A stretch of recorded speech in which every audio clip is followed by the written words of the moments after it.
Hey you guys, welcome back to My Table of Three. My name is Carrie, and today I am going to show you how to make fresh homemade bread from grains that you mill yourself. Today I'm going to be doing some hard white wheat. I actually showed you how I grind mine in my grain mill in the last video. If you haven't seen that, I'll put the link to that video in the description below, so be sure you check that one out as well.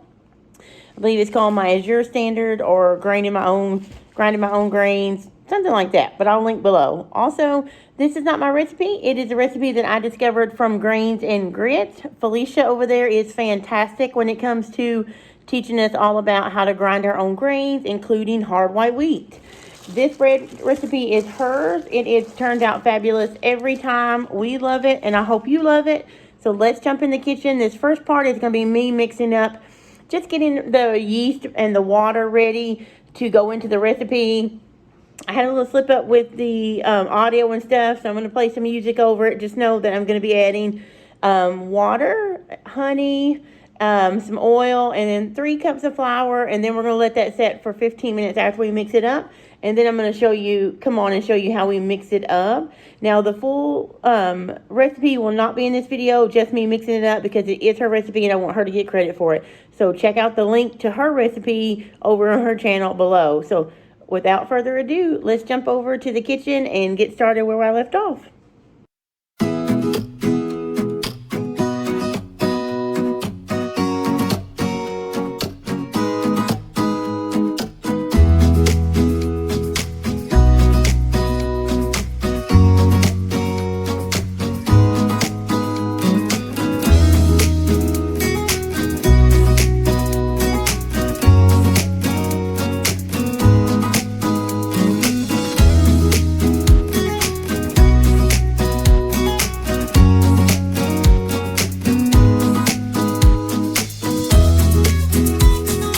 Guys, so I got busy. I was making up some cinnamon rolls, gave this time to bubble up, and if you can see it, it is very active, so that is a good sign. It is ready to go. So we are now going to put some more flour on it, actually, and I'm going to put the dough hook on my mixer. This recipe, if I haven't said it before, which I may have, maybe repeat myself, it makes 2 big loaves in a standard size bread pan. Now if you use the big, let me guys turn y'all around this way, hold on. There we go, that's probably a better angle, so let's do that. Now, I'm gonna go ahead and start mixing this on low, so I can count.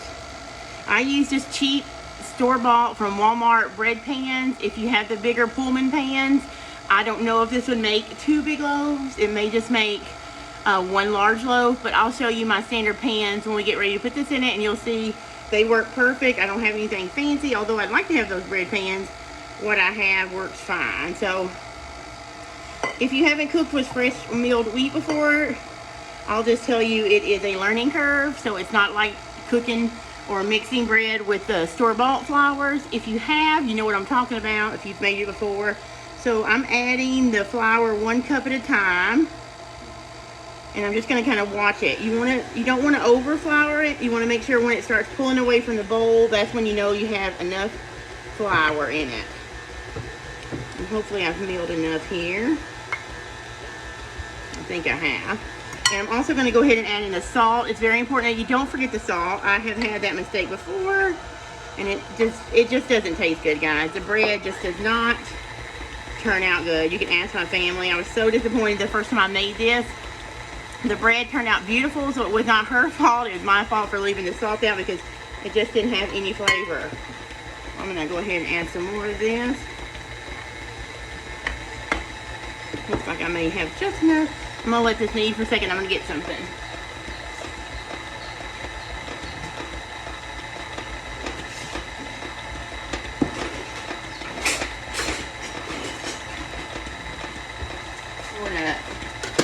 Turn it off for a second and just snip down the sides like that. You just want to incorporate it all. You don't want to over knead it. I'm going to need a little bit more flour. I can see that. So I'm going to go ahead and add the rest of this in. I may have to throw in some flour that I have milled previously, but we're just gonna try here and see.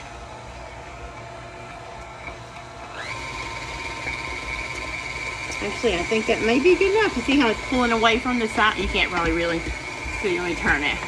You can see on this side where it's kind of pulling away from the edge like that. It may just need a little bit more. So let me feel it. Yeah, just a little bit more. So hold on just a second.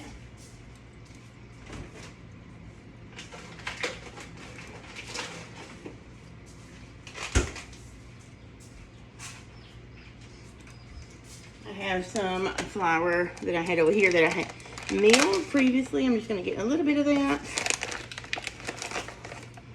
and put it in. There we go. Let's start it again.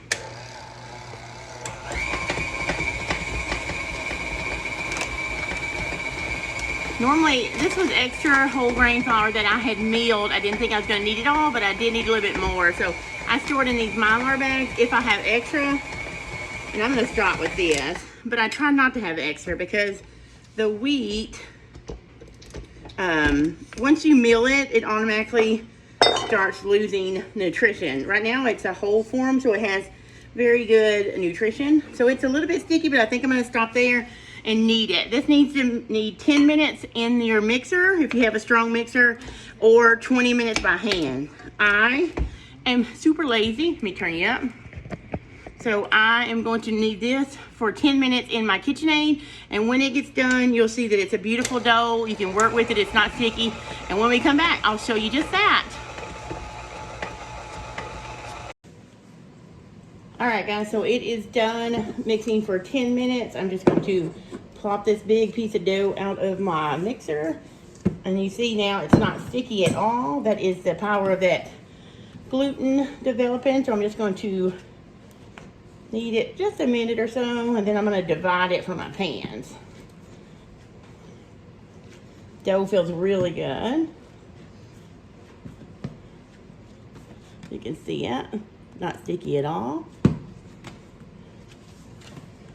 You don't have to do this. I just like working it a little bit more before I divide it. Okay. Now I have my scale here. You don't have to measure it, but I just try and get as even as possible. So I'm going to cut it in half.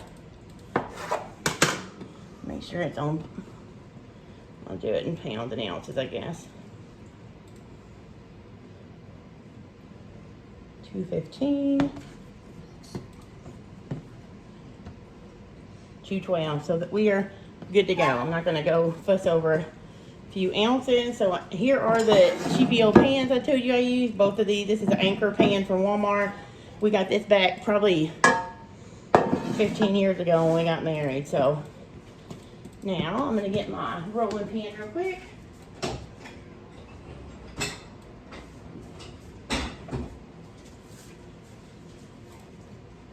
My really old rolling pin, and yes, I need to get a new one, but this is what we're using for now. And she does a technique for hers. She rolls it out in like a square or a rectangle, and then she does some folds. She said that it prevents those big empty air bubbles in your bread loaves, which nobody wants holes when you slice your bread, right? You can't make sandwiches out of holy bread. What's it, sourdough? You can do that, right? All right, come on. You like bread? My nephew Luke is with us today, and so he is going to try this bread for the first time, huh? So, okay, it does not have to be perfect, but this looks good enough, right? So then she folds it, and she rolls hers like a cinnamon roll. She would start here, and you'll see it in her video that I linked to, but I don't do that. I just do this and this. And kind of tuck it under. And do like this and kind of roll it into a log. You don't have to worry about what the bottom looks like. You see how that's not pretty? It's going to fix itself in the baking process. So here we have it. Yep, fits good in there, and it's gonna double in size. Let's get this one done too.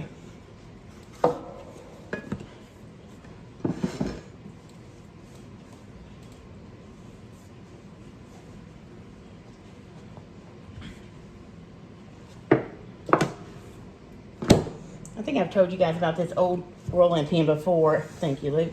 It looks bad, but it's been around for years. It was my great grandmother's. It was my mom's dad's mother. We called her Nanny.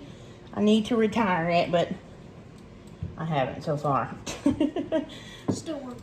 Still works, and it's still got a lot of memories, but it's old and needs to be retired. So I'm gonna do the same thing with this one. 3, 4, 1, 2. And I just do like that and like that. I'm gonna kind of roll it. And you guys can try her method or this method or whatever you like to do, right? But this recipe for her bread turned out so good with this freshly grained meal, and I tried to adapt one of my own with it, and it was horrible. So don't do that. Use her recipe. You can also use this same recipe for cinnamon rolls and all kinds of things. Okay, so there we have it. We are going to put a towel over that. My bread tea towel. Let me show you. Well, I don't have it. Yes, I know where it's at. In my bread basket. Basically, I just use a clean old receiving towel. And if it's warm enough in your house, you can leave it sit on the cabinet like this for 30 to 45 minutes. But I put mine in the oven with the light on, and it usually rises in about 30 to 45 minutes.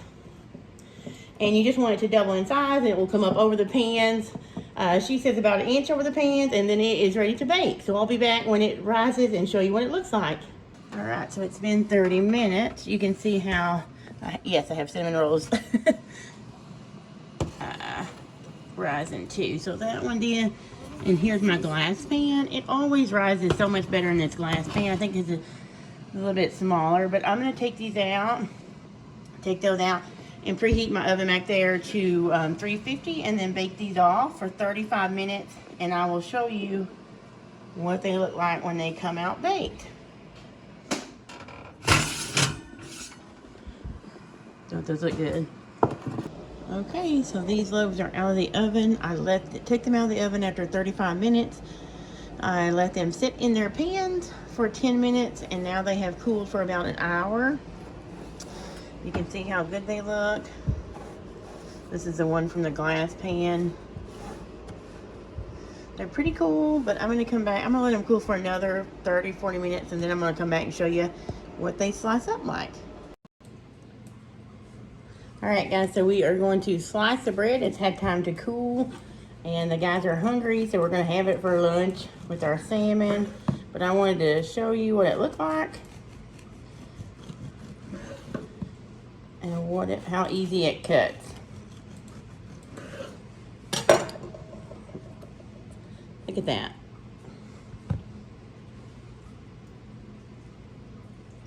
Comes out perfect every time.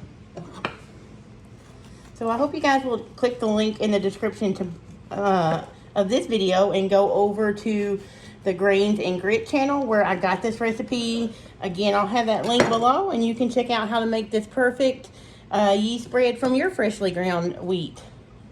All right, guys, I will see you next time. Thanks for coming and joining me in my kitchen today.